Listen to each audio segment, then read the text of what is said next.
Continuemos entonces con el estudio de los casos de planificación en Centroamérica. Un tercer hallazgo consiste en identificar los conflictos o disputas entre organismos de planificación, ministerios y municipalidades. Estos conflictos se demuestran de 4 maneras. Primero, como diferencias entre organismos de planificación y autoridades ambientales, de transporte y de infraestructura. Segundo, se presentan como pugnas entre municipalidades, sobre todo en los espacios metropolitanos, donde, como hemos visto, conviven y deben de colaborar múltiples municipalidades. Un tercero tiene que ver con las disputas entre unidades de planificación y de control urbano, sobre todo aquellas encargadas de emitir permisos en los diferentes niveles. Y finalmente, interesa también ver cómo estas diferencias se reproducen no solo entre las organizaciones, pero además entre las personas que están a cargo de esas mismas organizaciones. Una de nuestras informantes en Costa Rica lo explica de esta manera. El ministro o ministra de Vivienda está en el Consejo de Gobierno o Consejo de Ministros, con poder político hasta cierto punto, pero con poco poder legal real, mientras que el instituto tiene poder legal, pero muy poco poder político.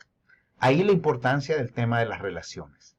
En el pasado, según yo he escuchado, la relación entre el ministerio y el instituto nunca ha sido buena, incluso en algún momento ha sido realmente mala. Tratemos de entender qué está al fondo de los diferentes conflictos que hemos identificado en las experiencias de planificación territorial en Centroamérica.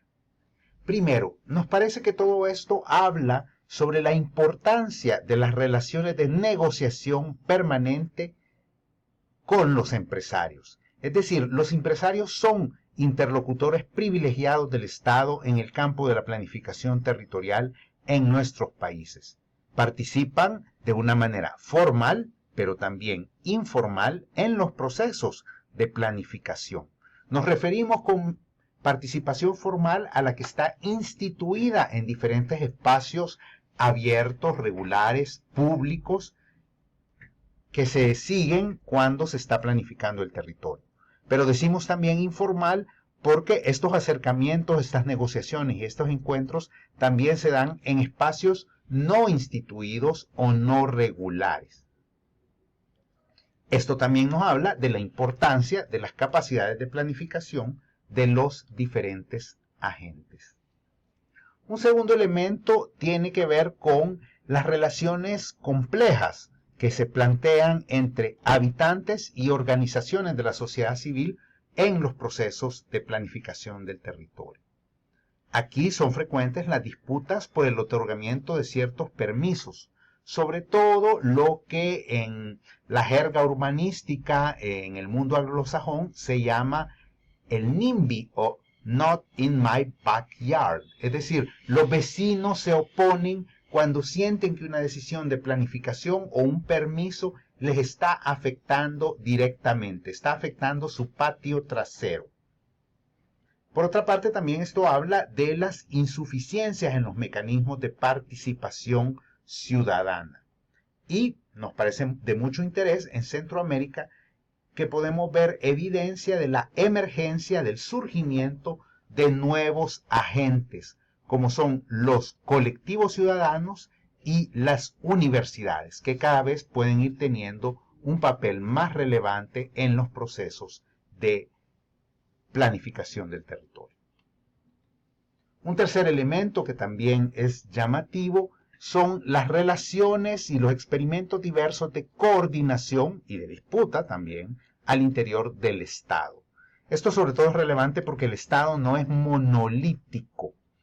Vemos, por ejemplo, en el caso de Guatemala, cómo la municipalidad decidió seguir un camino más de aislamiento, muy pragmático en el sentido que para evitar las complejidades de la coordinación, la municipalidad decidió hacer su planificación aisladamente, es decir, solo como municipalidad de Guatemala.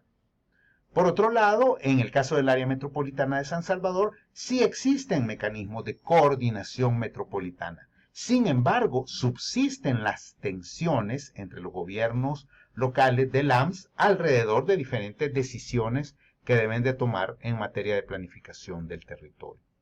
En el caso de la gran área metropolitana de San José es más crítica la ausencia de esos espacios de coordinación y ha existido una conflictividad permanente entre el gobierno nacional y los gobiernos locales alrededor del plan de la gran área metropolitana.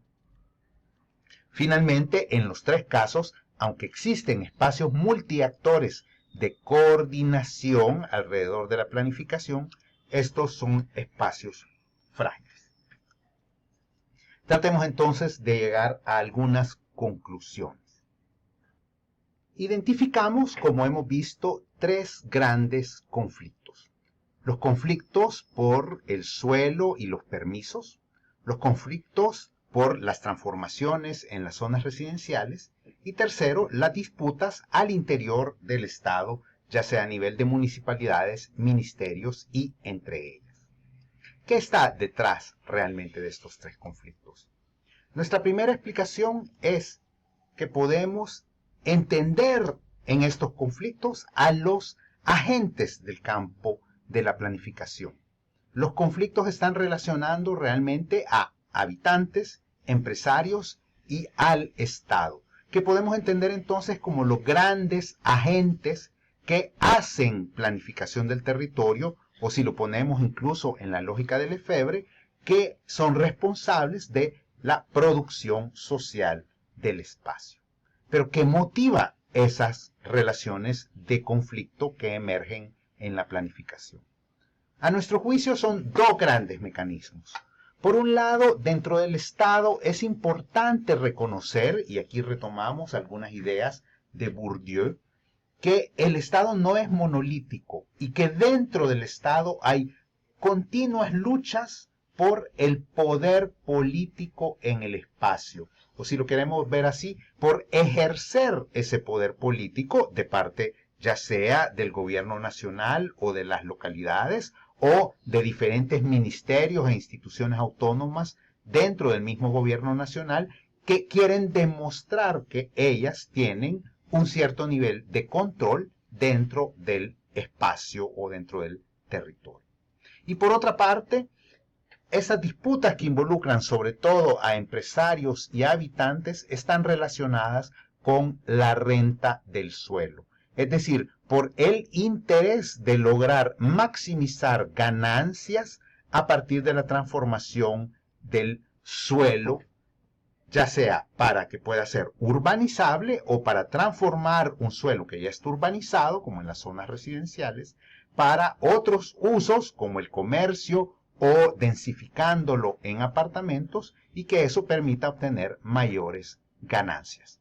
Esto nos demostraría entonces que en el fondo, detrás de la planificación territorial en Centroamérica, están actuando estos dos grandes mecanismos: las luchas por el poder político en el espacio y las disputas por la renta del suelo. Muchas gracias.